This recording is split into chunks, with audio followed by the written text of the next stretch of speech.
যে যন্ত্র দিয়ে কাটা হয় ঘাস সেই যন্ত্র দিয়েই রেস। এই যন্ত্রের নাম লনমোয়ার। বাড়ির লনে থাকা ঘাস কাটার জন্যই মূলত এগুলো ব্যবহার করা হয়। তবে এই ছোট্ট বাহনটিকে রেসিং কার বানিয়ে প্রতিযোগিতার আয়োজন বহু বছর ধরেই চলছে। এবারও যুক্তরাজ্যের সাসেক্সে হয়ে গেল বার্ষিক লনমোয়ার রেস, যেটি আবার 12 ঘন্টা ধরে হয়েছে। ঘাস কাটার এই যন্ত্রগুলোকে রেসের জন্য উপযোগী করতে নতুন করে সাজাতে হয়। প্রথমে ব্লেড খুলে ফেলা হয়। এছাড়া ইঞ্জিনগুলো এমনভাবে সংস্কার করা হয় যেন ঘন্টায় 50 মাইল পর্যন্ত গতি ওঠে।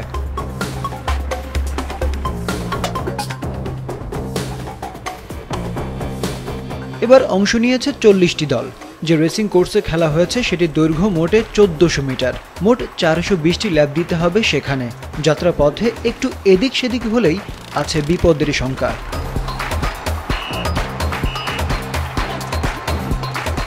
ওয়ালটন এখন দেশের সীমানা পেরিয়ে পৌঁছে গিয়েছে 50টিরও বেশি দেশে। ওয়ালটন, ঘরে ঘরে, বিশ্বজুড়ে। শনিবারের সন্ধ্যা থেকে শুরু হয়ে এই রেস শেষ হয়েছে রবিবারের সকালে। কখনো শুষ্ক ভূমি, আবার কখনো খানিক উঁচু নিচু পথ, কখনো ঘন কালো রাত্রি। সব প্রতিবন্ধকতাকে পেছনে ফেলে এগিয়েছেন প্রতিযোগীরা। অন্যান্য রেসিং প্রতিযোগিতার মতো এই লনমোয়ার রেসে রয়েছে পিট স্টপ, যেখানে রিফুয়েলিং সহ চাকা পরিবর্তন বা অন্যান্য টুকটাক মেরামতের কাজ করানো যায়।